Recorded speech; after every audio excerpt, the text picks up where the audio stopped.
On the way down screaming, whoa,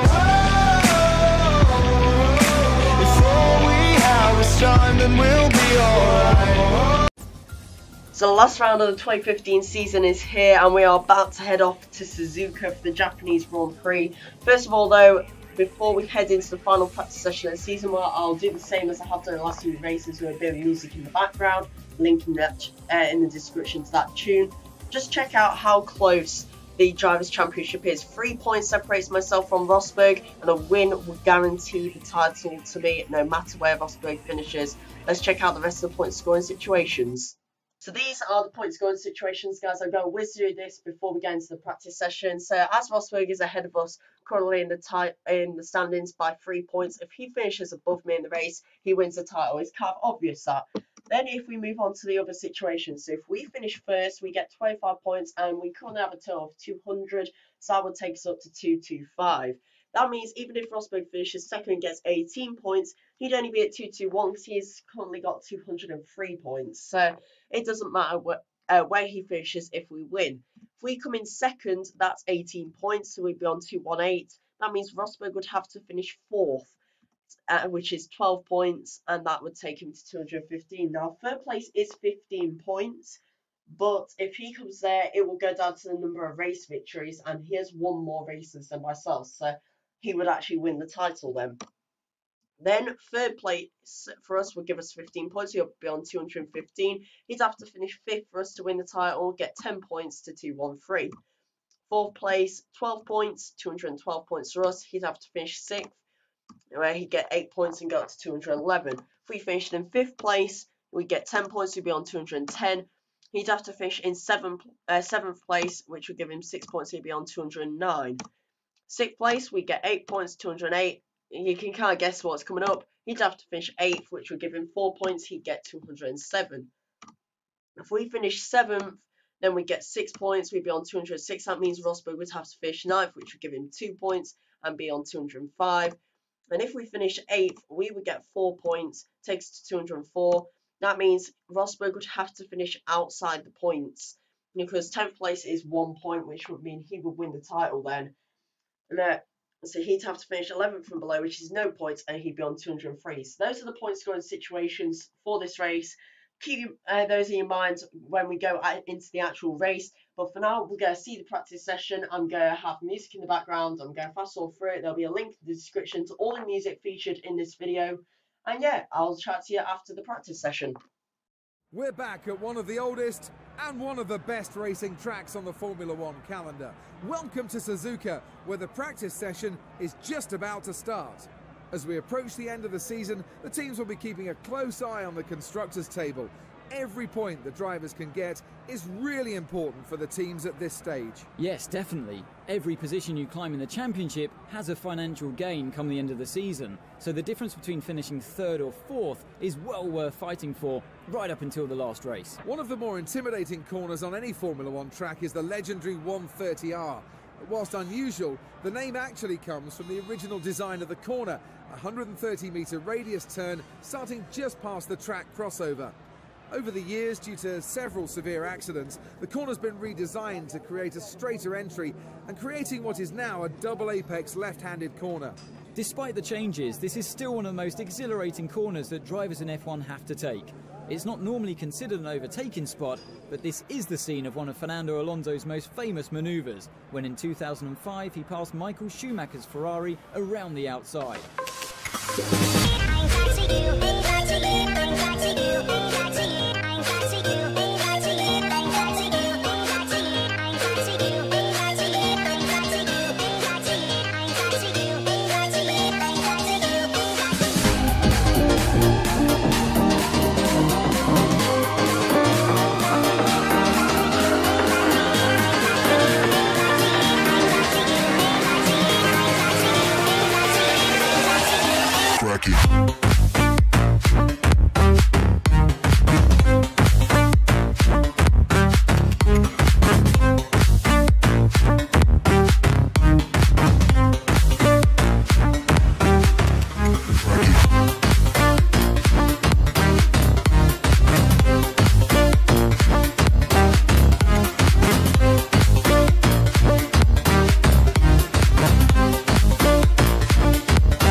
It's Felipe Massa who's come out on top in today's practice session.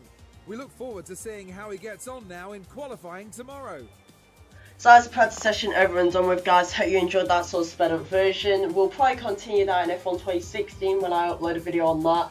But for now, this practice session is over. We got the fastest lap of the session on the option tyres, which kind of explains why we were top. So everyone else ran on the prime tyres. 8 tenths quicker, which is good, but I think we will be a little bit slower than Hamilton. Rosberg all the way down in 8th, so he did struggle in that session. So whether we got held up with traffic, I'm not too sure. But for now, get ahead into qualifying, and we need to get a good position on the grid if we want to win the title in the race on Sunday.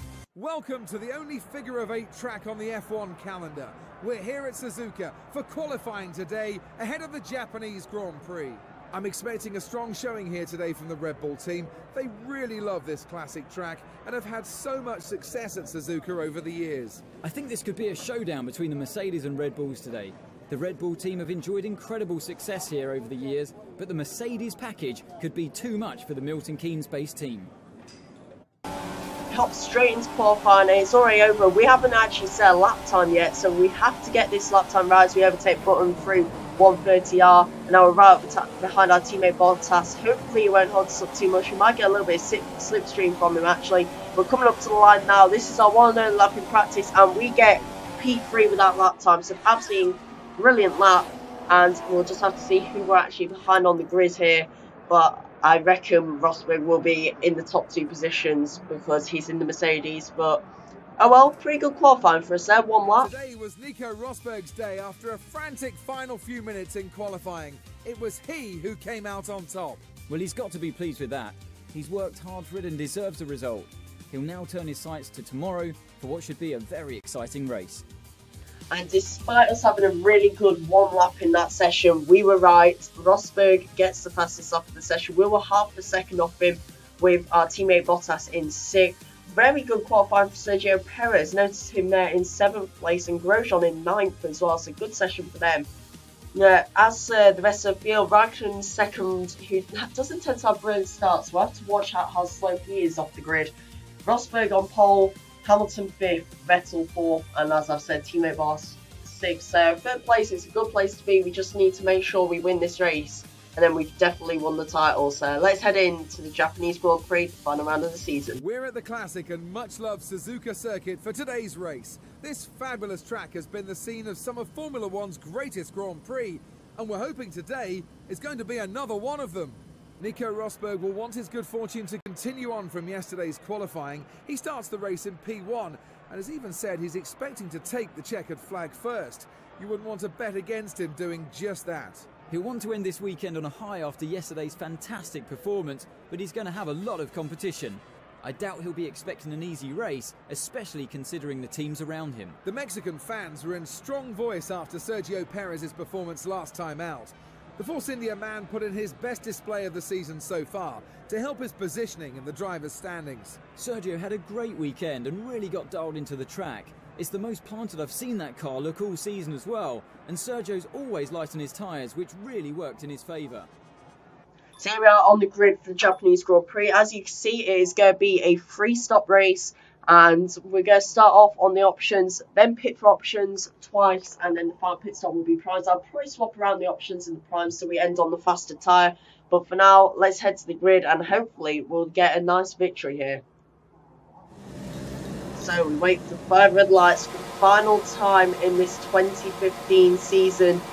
Lights out and away we go, and as I predicted, Kimi Raikkonen has got off to an absolutely shocking start. So straight away we are up into P2, and we might even make a move on Nico Rosberg through turn 1, which we do. We're going to try and make it stick up the inside line, squeeze him out a little bit. We lose the rear end like an absolute gypsy through turn 2 there, and we're going to move on and hopefully be able to protect this lead over the next few laps. We lead from Hamilton, who is in 3rd, and Rosberg, who is in 2nd. So if it ends like this, we win the title. But oh, we run out onto the gravel. That is really bad through the Dunlop curve there as we head towards the 2 Degners. But luckily, it seems like we're going to be able to hold on to the position from Nico Rosberg, who's just a 10th behind us, and we'll look to open this gap over the next few laps. Now, at the end of the first lap, we set an inevitable fastest lap, and we are we're doing alright. We've got a 4/10 of a second lead. We're pushing through this first stint because if we need to, we'll do 2 prime stints over the course of this race. But so long as we can build up a gap, we should be okay. Oh no, we've locked up badly there. Really badly through the second exit at turn 9. And now that's going to allow Nico Rosberg to have a slight run on us. But I don't think he's going to make a move actually. And no, I think we've held on for this time. We were lucky there though. Now on to lap 4, and we still lead. We managed to open up a gap over the Mercedes, so much so that the Ferraris and Vettel and Raikkonen could get past. And now Vettel tries to overtake us to the outside 130R. It really doesn't work there for him, and he's had to end up backing out. So that's Vettel down to P3. Hamilton moves up into P2, so we hold on to P1 for another lap. Let's fit, and now we go on to lap 5, and we'll be pitting soon for another set of the option tyres. Here comes Hamilton. Hamilton's got a lot of straight line speed over us here, and I reckon he's going to try it. He tried to go around the outside 130R, and he's ended up just parking himself off the circuit actually. Let's watch on board from Hamilton. So we leave him plenty of room going into the corner, and he just drives straight on. I mean, okay, that's definitely normal, Hamilton, but oh well, we're going to come into pits now at the end of lap 5. We're going to take the battle up with us because they are our friends and we love them very much. So it would be really nice if he got off a bit sooner than that, but oh well.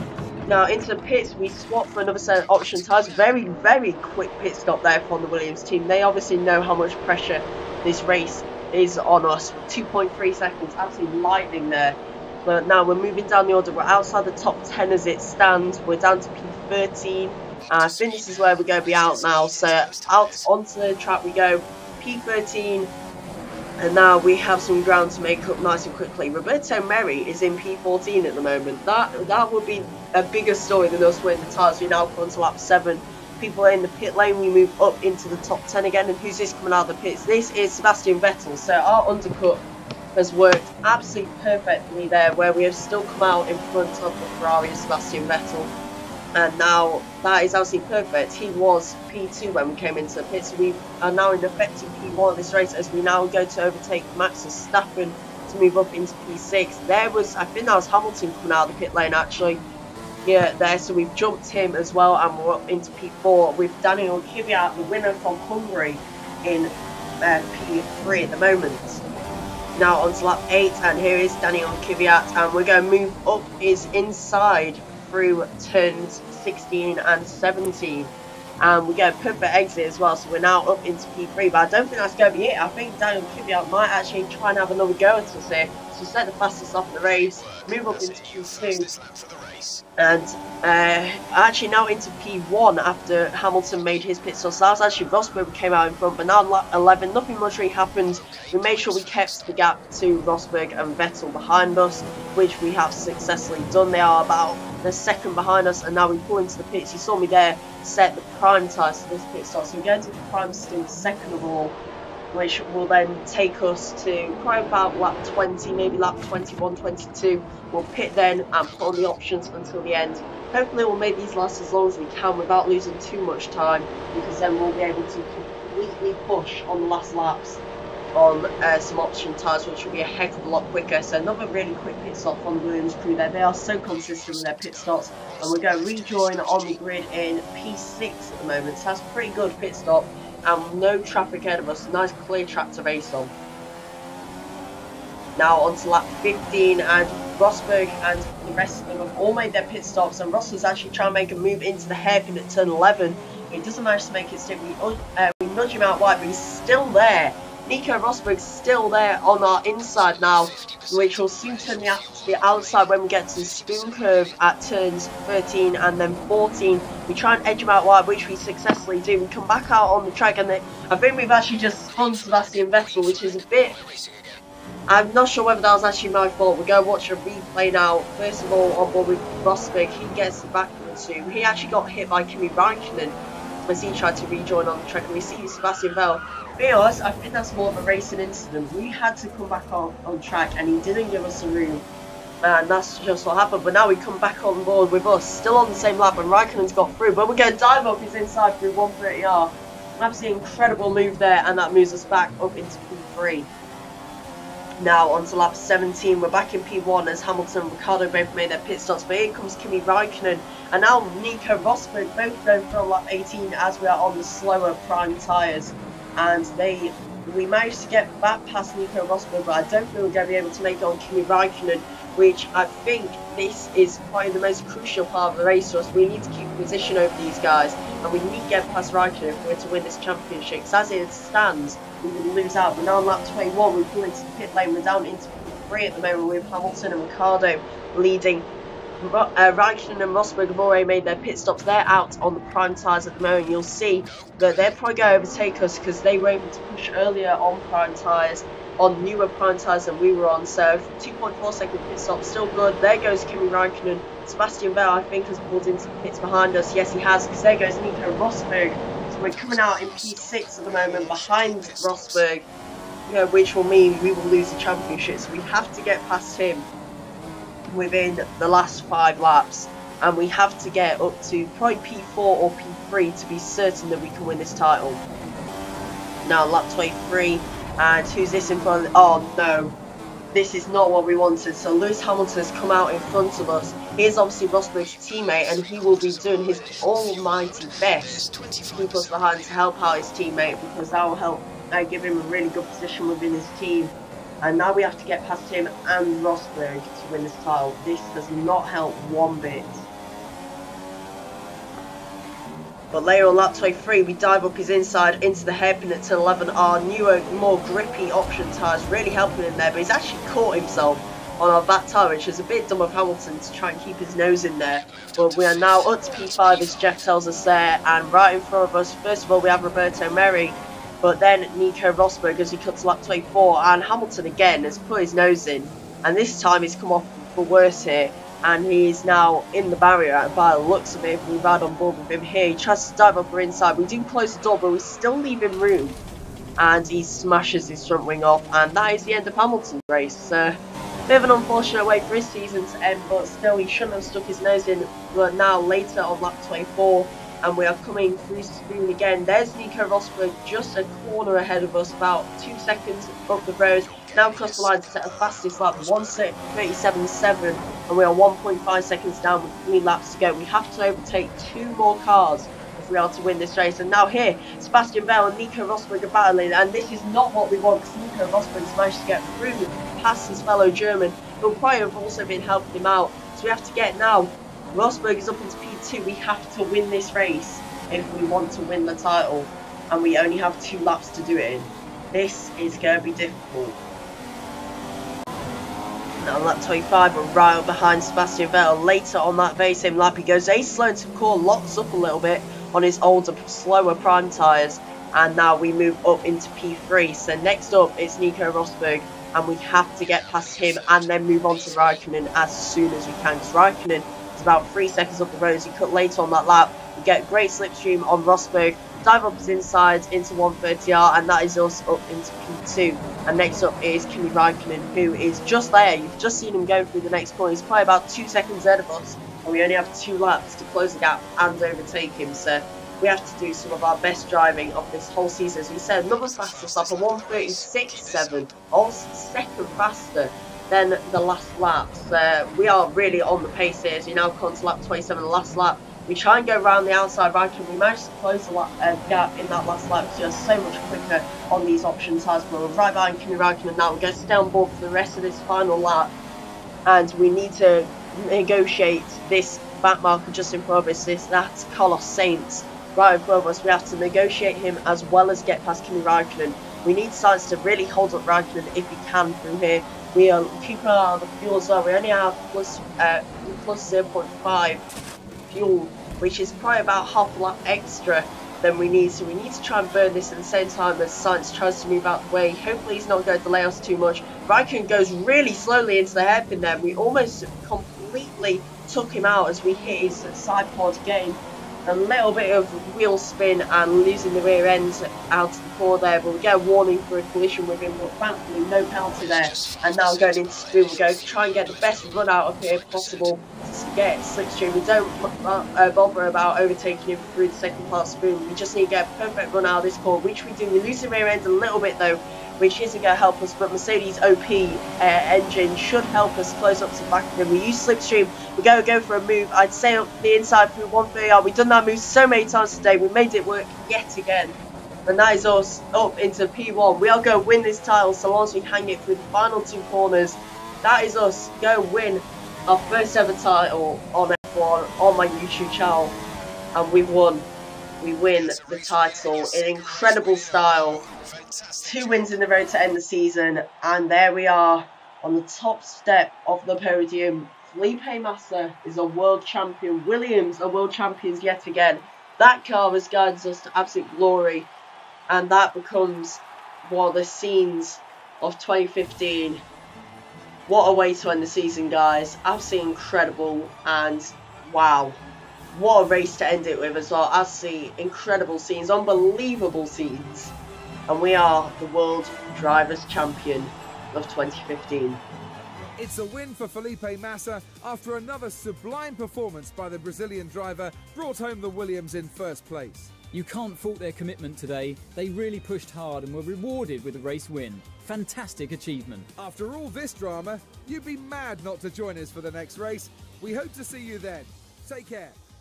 There you have it, guys. We are the World Drivers' Champion, finishing first, 2.3 seconds ahead of Kimi Raikkonen, a third vote second ahead of Nico Rosberg. We gather 25 points, Nico Rosberg only collecting 15, which means he loses out to us by 7 points. That has been this season, guys, and there will obviously be F1 2016 out not too long from now. I managed to get the game yesterday. Practicing and going to be uploading some 2016 career mode very shortly, where I will actually be able to create myself George Sanderson and try and get to the top of Formula 1. So make sure you stick around for that. That'll be absolutely incredible. As for this season, it's been absolutely brilliant. I can't thank you guys enough for the support on this series. It's been awesome to have so many views consistently on each F1 2015 video, especially when most of the people that watch this are actually from an online football game. So not many people know from it are just on Formula 1. Hopefully we'll be doing some collaborations with other YouTubers soon as well. I'm trying to get some of those sorted at the moment. But as for this series, there will be one more F1 2015 episode to come, and that will be a episode showing the season highlights of this 2015 career mode. There will be highlights on every single race included in that, and make sure you stick around for that. For now, my name's George, or the Real Wolfie. I will see you for F1 2016. Like and subscribe, and I will see you in the next video.